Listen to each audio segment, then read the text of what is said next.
السلام علیکم، welcome to my channel Urdu haunted horror podcast. تمام ویڈیو اپڈیٹس کے لیے Urdu haunted horror podcast کو سبسکرائب کر کے بیل نوٹیفیکیشن کو آن کر دیں۔ آئیے سنتے ہیں آج کی ویڈیو میں کسی کی زندگی پہ بیتی ایک سچی، ناقابل یقین اور پراسرار کہانی۔ جس پہ بیتتی ہے اسی کی زبانی۔ پہلے بھی میں گوش گزار کر چکا ہوں کہ عملیات کی وجہ سے زندگی میں عجیب غریب واقعات دیکھنے سننے کو ملتے رہتے ہیں۔ میرے بیٹے جس کی منگنی کچھ دن پہلے ساتھ والے شہر کو کی تھی، آپ کا ذکر اپنے سسرال والوں میں کیا تھا، تو ان کے گھر کوئی مسئلہ ہے تو میں آپ کو لے کر جانا چاہتا ہوں، تو میں نے جانے کی حامی بھر لی۔ اگلے دن علی صبح وقت مقررہ پر آ گئے۔ میں تیار بیٹھا تھا۔ اللہ کا نام لے کر ہم نے اپنا سفر شروع کیا۔ سفر شروع ہوتے ہی حال احوال کے بعد وہ کہنے لگے کہ مسئلہ یہ ہے کہ میری بہو کی بڑی بہن ہے، کافی سالوں سے اسے آسیب ہے، اسی کے لیے ہم جا رہے ہیں۔ میں نے ان سے پوچھا کہ اسے آسیب ہی ہے یا آپ کیسے جانتے ہیں؟ تو وہ بولے کہ وہ نہ تو وہ کھانا کھاتی ہے، نہ کسی کو ملتی ہے، الگ اپنے کمرے میں خود کو بند رکھتی ہے۔ خیر، باتیں سن کر مجھے ایسا لگ نہیں رہا تھا کہ مریضہ آسیب کا شکار ہو، اور اکثر ایسا ہوتا ہے کہ مریض جان بوجھ کر گھر والوں کو تنگ کرتے ہیں۔ ایسے مریضوں کے ڈرامے اور ان کے گھر والوں کی مجبوری سے جعلی عامل اور پیر بہت فائدہ اٹھاتے ہیں۔ خیر، اس طرح کے مریض ہمیشہ میری اکتاہٹ اور بیزاری کا سبب بنتے ہیں۔ گھر والوں کو لازمی کہہ کر اٹھتا ہوں کہ میرا وقت برباد کرنے کا شکریہ، آپ کے مریض کو ایسا کچھ نہیں۔ خیر، باتیں کرتے کرتے ہم ساتھ والے شہر پہنچ گئے۔ تھوڑی دیر تک ہم ایک بڑی کوٹھی کی گیٹ پر تھے۔ ہارن کی آواز سن کر دروازہ کھولا گیا۔ پورچ میں ہم اترے تو ہمارا استقبال ایک بالش سفید داڑھی والے بزرگ نے کیا۔ ڈرائنگ روم میں پہنچے تو دو تین اور گھر کے افراد آ ملے اور ہمارے ساتھ ہی بیٹھ گئے۔ چائے ناشتہ آ گیا۔ اس سے فارغ ہو کر وہی بزرگ بولے کہ آپ کو تکلیف دی، میری پوتی جو کہ بہت ہی ذہین تھی، بچپن سے ہر کلاس میں پہلی دوسری پوزیشن لیتی آئی ہے، اس کی ذہانت اور شوق کی وجہ سے اسے میڈیکل میں داخلہ دلوا دیا اور وہ بہت خوش تھی اور دل لگا کر پڑھ رہی تھی۔ میڈیکل کے تیسرے سال اسے چند دن کی چھٹیاں تھیں اور وہ خوش واپس آئی تھی، مگر چند دن گزرنے کے بعد آہستہ آہستہ ہم سب نے محسوس کیا کہ وہ خاموش رہنے لگ گئی ہے۔ اسی اثنا میں بچی کا والد بولا۔ میں نے اس کی ماں سے کہا کہ تم اس سے پوچھو کیا مسئلہ ہے۔ بہت پوچھا مگر اس کا ایک ہی جواب کہ کچھ نہیں۔ بچی نے خود کو کمرے تک محصور کر لیا۔ کھانے کا کہا جاتا تو کھا لیتی، نہ کہیں تو نہ کھاتی۔ رات کو اگر اس کے کمرے میں کوئی جاتا تو اس کو جاگتے پاتا۔ چھٹی کے آخری دن اس نے پڑھنے سے انکار کر دیا۔ اس کی کیفیت دیکھتے ہوئے ہم نے بھی زبردستی نہ کی۔ فیملی ڈاکٹر سے ٹائم لیا گیا۔ اس نے نفسیاتی معالج کے پاس جانے کا مشورہ دیا۔ نفسیاتی معالج نے کچھ سوال کیے۔ بچی نے بس ایک ہی جواب دیا کہ میرا دل نہیں لگتا۔ ڈاکٹر نے بے آرامی کی وجہ سے ایسا ہو رہا ہے کہہ کر نیند کی دوائی تجویز کر دی۔ جب کسی ڈاکٹر کے پاس جانا ہوتا وہ ایک بار کہنے پہ ہی تیار ہو جاتی۔ ایک بات ہم نے نوٹس کی جس کی وجہ سے ہمیں لگا کہ شاید کوئی آسیبی مسئلہ ہے۔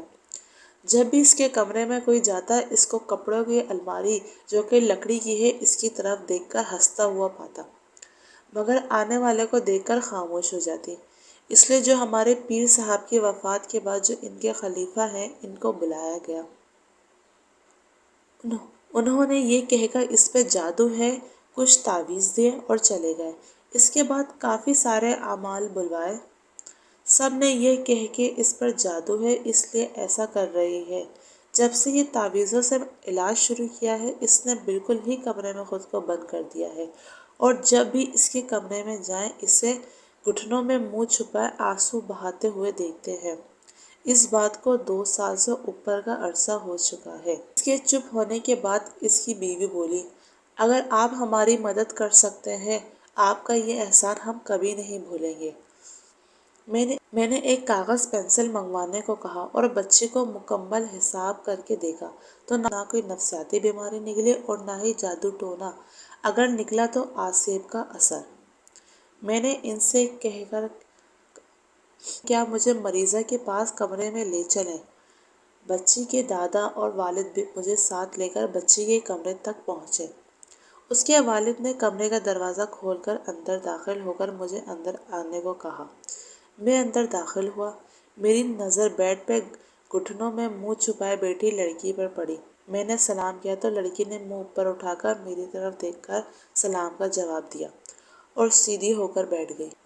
بیڈ کے ساتھ رکھے صوفے پر بیٹھنے کے بعد میں نے کہا، بیٹا کیسی ہو آپ؟ وہ بولی، میں ٹھیک۔ اس کے مختصر سا جواب سن کر میں نے کہا کہ مجھے یہاں اس لیے بلوایا گیا ہے کہ میں یہ جان کے بتا سکوں کہ آپ کو مرض لگ کیا گیا ہے۔ 2 سال سے آپ نے خود کو الگ تھلگ کر لیا ہے، پڑھائی بھی چھوڑ دی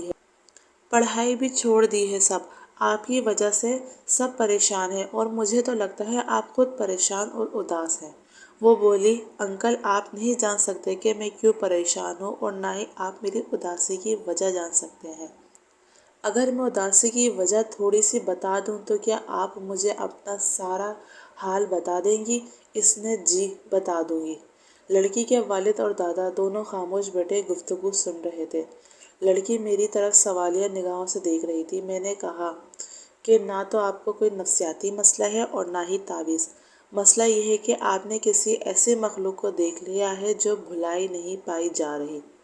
میری بات سنتے ہی لڑکی چونک گئی اور رونے لگ گئی اور میں نے اسے کہا کہ میں اس وقت ہی کچھ کر سکتا ہوں جب تک مجھے ساری بات کا پتہ چلے گا۔ لڑکی نے کہا کہ میں جب چھٹیوں میں واپس آئی تو گھر والوں سے مل جل کر اپنے کمرے میں آ کر میں کچھ سامان رکھنے لگی تو کمرے میں اچانک بہت پیاری اور محسور کن خوشبو پھیل گئی۔ میں حیران ہو گئی کہ یہ خوشبو کہاں سے آ رہی ہے۔ میں نے یہی سوچا کہ شاید باہر کمرے میں گھر کے کسی افراد نے کوئی پرفیوم لگایا ہو اور شاید اس کی خوشبو ہے۔ کچھ دیر بعد خوشبو کا آنے کا احساس ختم۔ میں نے شاور لیا اور کچھ دیر سونے کی کوشش کرنے لگی۔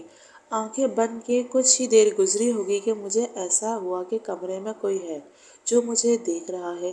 میں نے آنکھیں کھول کر دیکھا، کوئی نہ تھا۔ میں سو گئی۔ شام کو امی نے اٹھایا۔ میں فریش ہو کر باہر ہال میں چلی گئی۔ جاتے ہی میں نے بھائی سے پوچھا، کون سا پرفیوم لگایا تھا تو اس نے کہا، آج تو کوئی نہیں لگایا۔ بہن سے پوچھا، دادا ابو سے پوچھا، شاید انہوں نے کوئی عطر لگایا ہو، مگر سب نے انکار کر دیا۔ رات کو کھانا وغیرہ کھا کر میں جلدی اٹھ کر اپنے کمرے میں آ گئی۔ میں نے الماری کھولی اور نکال کر الماری میں رکھنے لگی کہ اچانک دوبارہ سے وہی خوشبو میرے کمرے میں پھیل گئی۔ میں حیران تھی کہ یہ خوشبو کہاں سے آ رہی ہے، اتنی محسور کن خوشبو میں بتا نہیں سکتی۔ میں بیٹھ گئی اور آرام آرام سے ناک سے سانس لینے لگی۔ میرا دل چاہ رہا تھا کہ میں اس خوشبو کو اپنے اندر سما لوں۔ آہستہ آہستہ تھوڑی دیر بعد خوشبو آنی بند ہو گئی۔ میرے لیے یہ سب بہت عجیب تھا۔ اچانک میری نظر میرے پاؤں کے پاس پڑے ایک اور کاغذ پر پڑی۔ میں نے وہ اٹھایا۔ اس پہ لکھا تھا، یہ سب آپ کے لیے پریشان کن ہے، مگر میں آپ سے بات کرنا چاہتا ہوں۔ مجھے آپ اچھی لگتی ہیں۔ میری حیرانی اب تجسس میں تبدیل ہو رہی تھی۔ میری جگہ اور کوئی ہوتا تو شاید کب کا کمرے سے ڈر کر بھاگ چکا ہوتا، مگر وہ خوشبو ایسے میرے دل و دماغ کو محصور کر رہی تھی کہ مجھے خوف کا احساس تک نہ تھا۔ میں نے کہا، آپ کون ہیں؟ میرا اتنا کہنا تھا کہ ایک کاغذ میری جھولی میں آ گرا۔ اس پہ لکھا تھا، آپ کا خادم۔ میں نے کہا، میرے سامنے آؤ۔ ایک اور کاغذ میری جھولی میں آ گرا جس پہ لکھا تھا، نہیں آ سکتا۔ مختصر یہ کہ میری اور اس کی بقایا ساری رات اسی طرح باتیں ہوتی رہیں۔ اس کا کہنا تھا کہ وہ ایک جن ہے اور اسے میری آنکھیں اور بال بہت پیارے لگتے ہیں۔ جب صبح ہوئی تو وہ یہ کہہ کر چلا گیا کہ جلدی واپس آتا ہوں۔ وہ تو چلا گیا، ساتھ ہی خوشبو بھی، اور مجھے یوں لگا جیسے میں اکیلی رہ گئی۔ پھر وہ 2 دن تک نہیں آیا۔ میں ان 2 دنوں بہت بے چین رہی۔ مجھے کچھ اچھا نہ لگتا تھا۔ جب 2 دن بعد میرے کمرے میں خوشبو پھیلی تو مجھے یوں لگا جیسے مجھے کل کائنات کی خوشیاں مل گئی ہوں۔ میں جب بھی بولتی، جو سوال کرتی، اس کا جواب مجھے کاغذ پہ لکھا مل جاتا۔ میری ایک ہی تکرار ہوتی کہ میں آپ کو دیکھنا چاہتی ہوں، اور ان کا ایک ہی جواب کہ ایسا ممکن نہیں۔ میں اس دوران کمرے تک محدود ہو کر رہ گئی تھی۔ جب وہ موجود ہوتے میں کمرے کو بند کر دیتی، جب وہ چلے جاتے میں ان کی باتوں اور یادوں میں کھوئی رہتی۔ جب ان کا کوئی کاغذ مجھے ملتا، اس سے پہلے والا کاغذ غائب ہو جاتا۔ ایک دن مجھے کاغذ پہ لکھا ملا کہ تمہارے گھر والے تمہارے کمرے تک محدود ہو جانے کی وجہ سے پریشان ہیں اور وہ تمہیں ڈاکٹر کے پاس لے جانا چاہ رہے ہیں۔ وہ تمہارا جو علاج کروائیں خاموشی سے کروا لینا۔ میں نے حامی بھر لی۔ ایک دن میں نے ان سے کہا کہ آپ کو میری قسم میرے سامنے آئے۔ مجھے جواب ملا کہ اگر میں نے ایسا کیا تو 2 مشکلیں بن جائیں گی۔ میرے خاندان والوں کو پتہ چل جائے گا میں آپ کے سامنے ظاہر ہوا ہوں، میرے لیے پابندیاں بڑھ جائیں۔ دوسری مشکل یوں کہ آپ مجھے کبھی بھول سکتی ہیں مگر مجھے دیکھ لیا تو کبھی نہیں بھول پائیں گی۔ یہ جواب پڑھ کر تو میں نے سن لیا مگر میں سمجھ نہ سکی۔ میں اپنی بات پر اڑی رہی۔ ہار مانتے ہوئے انہوں نے کہا کہ آنکھیں بند کرو۔ میں نے خوشی سے آنکھیں بند کر لی۔ میرے کانوں میں ایک انتہائی دبدبے والی بھری آواز آئی کہ آنکھیں کھولیں۔ میں نے دھڑکتے دل سے آنکھیں کھولی۔ میری آنکھیں کھلی کی کھلی رہ گئی۔ میرا دل چاہ رہا تھا کہ وقت رک جائے اور یہ لمحہ قید ہو جائے۔ اتنی خوبصورت شکل میں نے زندگی میں نہیں دیکھی۔ میں بیان کرنے سے قاصر ہوں۔ اس لمحے کچھ عجیب سا ہوا۔ میرے گھر میں دھواں بھرنا شروع ہو گیا۔ میں نے ان کے چہرے پر بے حد پریشانی دیکھی اور اچانک وہ میری نظروں سے غائب ہو گئے۔ میں پریشانی اور افسردگی سے ادھر ادھر دیکھنے لگی مگر وہ جا چکے تھے۔ دھواں بھی اچانک سے غائب ہو گیا۔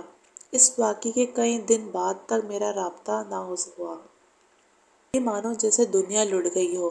میں نے خود کو کمرے تک بالکل ہی بند کر لیا تھا۔ میں اپنی نادانی پہ سارا دن روتی رہتی۔ میں نے گھر والوں کو کالج جانے سے منع کر دیا۔ کئی ہفتے گزر گئے۔ ایک رات میں بیٹی رو رہی تھی کہ اچانک ان کی آمد کی خوشبو کا احساس ہوا۔ میں چونک کر خوشی سے ادھر ادھر دیکھنے لگی۔ مجھے خوشبو آ رہی تھی۔ میں ان کا نام پکارنے لگی مگر مجھے کوئی جواب نہیں مل رہا تھا۔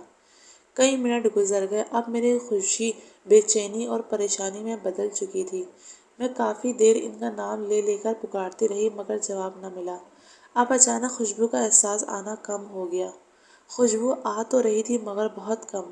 اچانک میری نظر بیڈ کے سائڈ ٹیبل پر پڑی۔ وہاں ایک کاغذ پڑا تھا۔ میں نے جلدی سے اسے اٹھا کر کھولا۔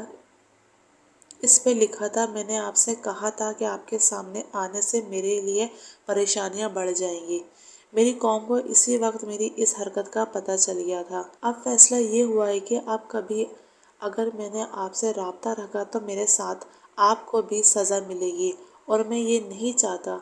آخری سانس تک آپ کو یاد رکھوں گا مگر آپ مجھے بھول جانا۔ میری خوشبو میرے اس آخری پیغام سے ہمیشہ آتی رہے گی۔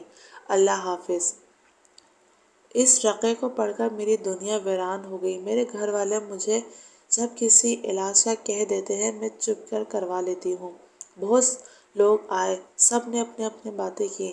آپ پہلے انسان ہیں جنہوں نے سچ بتایا۔ یہ کہہ کر وہ لڑکی خاموش ہو گئی۔ اس کے والد، دادا اور میں سب خاموشی سے سن رہے تھے۔ اس کے چپ ہونے پہ لڑکی کے والد نے آگے بڑھ کر اس کو سینے سے لگا لیا۔ میں نے اس لڑکی سے وہ خط لانے کو کہا۔ لڑکی اٹھی اور الماری سے ایک کپڑا لپٹا، اس میں سے ایک کاغذ نکلا اور میری طرف بڑھا دیا۔ پورا کمرہ عجیب سی بھینی بھینی خوشبو سے مہک اٹھا۔ کیا بتاؤں کیا خوشبو تھی، جیسے سندل، عنبر اور عود کستوری کو کسی نے ایک ساتھ رکھ دیا ہو۔ خوشبو نے دماغ تک معطر کر کے رکھ دیا۔ اتنا عرصہ گزرنے کے بعد بھی خوشبو کاغذ سے ہٹی نہ تھی۔ خوشبو کی سحر انگیزی میں نے وہ کاغذ کھول کر پڑھا جس پر ہو بہو وہی تحریر تھی جیسا لڑکی نے بتایا تھا۔ میں نے خط پڑھ کر کاغذ واپس لڑکی کو دیا اور کہا کہ اس مسئلے کا ایک ہی حل ہے کہ یہ واقعہ آپ بس اتنا ہی یاد رہ جائے جیسے بچپن کی حسین یاد، اور آپ واپس نارمل زندگی کی طرف لوٹ آئیں۔ مختصر یہ کہ کچھ دن اس بچی کا روحانی علاج کیا گیا۔ اللہ پاک کا کرم ہوا، بچی کی طبیعت آہستہ آہستہ ٹھیک ہوتی گئی۔